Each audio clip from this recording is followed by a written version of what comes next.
നമ്മളിങ്ങോട്ട് താമസം മാറിയപ്പോൾ കുറച്ച് നാരങ്ങ ഉപ്പിലിട്ട് വെച്ചിരുന്നില്ലേ, അതെടുത്ത് 2 ടൈപ്പിൽ അച്ചാറാക്കിയിട്ടുണ്ട്. അപ്പോൾ ഇത് പച്ചമുളക് ചേർത്ത് വെള്ളക്കിടുക എന്ന് പറയും, വെള്ള നാരങ്ങ എന്ന് പറയും, പക്ഷേ മഞ്ഞ കളറാണ്. പിന്നെ ഇത് കുറച്ച് ഡേറ്റ്സ് ഒക്കെ ചേർത്ത് മുളക് പൊടിയും ചേർത്തിട്ട് അച്ചാറാക്കിയതാണ്. അപ്പോൾ അതെങ്ങനെയാണ് ചെയ്യുന്നതെന്ന് നമുക്ക് നോക്കാം. കഴിഞ്ഞ ഡിസംബറിൽ നമ്മളിങ്ങോട്ട് താമസം മാറിയ സമയത്ത് കുറച്ച് അധികം നാരങ്ങ ഇരുന്നത് ഞാനിങ്ങനെ വട്ടത്തിൽ മുറിച്ച് ഉപ്പിലിട്ട് വെച്ചിട്ടുണ്ടായിരുന്നു. അപ്പോൾ ഇവിടെ വന്നിട്ട് അതെടുത്ത് ഫ്രിഡ്ജ് വെച്ചിട്ടുണ്ട്. പിന്നെ ഇപ്പോൾ എടുത്തിട്ട് ചെറിയ പീസായിട്ട് കട്ട് ചെയ്തെടുക്കുന്നുണ്ട്. ഇനി ഒരു പാൻ വെച്ചിട്ട് എണ്ണ ഒഴിച്ചു കൊടുത്ത്, നല്ലെണ്ണയാണ് ഒഴിക്കുന്നത്. നമ്മുടെ കട്ടക്കായമായിരുന്നു, അതൊന്ന് വറുത്തെടുക്കുന്നുണ്ട്. 2 അച്ചാറിന് വേണ്ടിയിട്ടുള്ള കായമാണ് എടുത്തിരിക്കുന്നത്.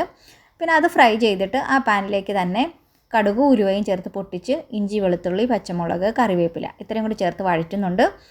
കുറച്ച് മഞ്ഞൾപ്പൊടിയും കൂടെ ചേർത്ത് കൊടുത്ത് മിക്സ് ചെയ്തിട്ട് നമ്മുടെ അരിഞ്ഞിരിക്കുന്ന നാരങ്ങ കൂടി ചേർത്ത് കൊടുത്ത് ഇളക്കിയെടുക്കാം. ഉപ്പ് അന്നേരപ്പോൾ കുറച്ച് ഞാൻ മിക്സ് ചെയ്തപ്പോഴത്തേക്കും കുറച്ച് ഉപ്പും കൂടെ വേണമെന്ന് തോന്നി, അങ്ങനെ ഒരു ഇത്തിരിയും കൂടെ ചേർത്ത് കൊടുത്തിട്ടുണ്ട്. പിന്നെ ഇതിൽ ഞാൻ വിനാഗിരി ചേർത്തിട്ടില്ല, കാരണം ഞാനിവിടെ അച്ചാറിട്ടാലും ഫ്രിഡ്ജിൽ തന്നെയാണ് വെക്കുന്നത്, അപ്പോൾ പിന്നെ കേടായി പോകത്തൊന്നുമില്ല. അപ്പോൾ ഇതാണ് നമ്മുടെ നാരങ്ങ വെള്ളക്കിട്ടത്. ഇനി നമുക്ക് മുളക് പൊടിയൊക്കെ ചേർത്തുണ്ടാക്കുന്നത് എങ്ങനെയാണെന്ന് നോക്കാം.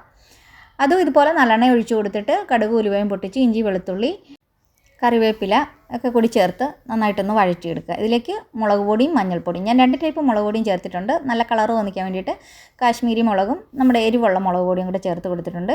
ഇതിലേക്ക് കുറച്ച് വിനാഗിരി ചേർക്കുന്നുണ്ട്. എന്താണെന്നറിയാമോ, ഞാനിതിൽ കുറച്ച് ഈന്തപ്പഴം ചേർത്ത് കൊടുക്കുന്നുണ്ട്. അപ്പോൾ ആ പുളി ഒന്ന് ബാലൻസ് ചെയ്യാൻ വേണ്ടിയിട്ടാണ് വിനാഗിരി ചേർത്ത് കൊടുക്കുന്നത്. ആവശ്യത്തിനുള്ള ഉപ്പും കൂടെ ചേർത്ത് കൊടുത്തിട്ട് നമ്മുടെ കട്ട് ചെയ്ത് വെച്ചിരിക്കുന്ന, കുരുവൊക്കെ കളഞ്ഞ് കട്ട് ചെയ്ത് വെച്ചിരിക്കുന്ന ഈന്തപ്പഴം ചേർത്ത് നന്നായിട്ടൊന്ന് മിക്സ് ചെയ്തെടുക്കാം.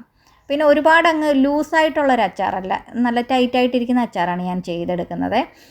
ഇനി നമ്മുടെ നാരങ്ങ അരിഞ്ഞ് വെച്ചിരിക്കുന്ന കൂടെ ചേർത്ത് മിക്സ് ചെയ്തെടുത്ത് കഴിഞ്ഞാൽ നമ്മുടെ നാരങ്ങ മുളക് പൊടി ചേർത്ത രീതിയിലുള്ളതും റെഡിയായി കഴിഞ്ഞിട്ടുണ്ട്. അപ്പോൾ രണ്ടും ഒരേ സമയത്ത് തന്നെ ചെയ്തെടുത്തുകൊണ്ട് എളുപ്പ പണിയുണ്ട്. ഇനി കുറച്ച് നാളത്തേക്ക് അച്ചാർ ഉണ്ടാക്കണ്ടല്ലോ. 2 അച്ചാറിലേക്ക് നമ്മൾ ആദ്യം വറുത്ത് വെച്ച കായം പൊടിച്ച് ചേർത്ത് കൊടുത്തിട്ടുണ്ട്, അത് കാണിക്കാനായിട്ട് വിട്ടുപോയി.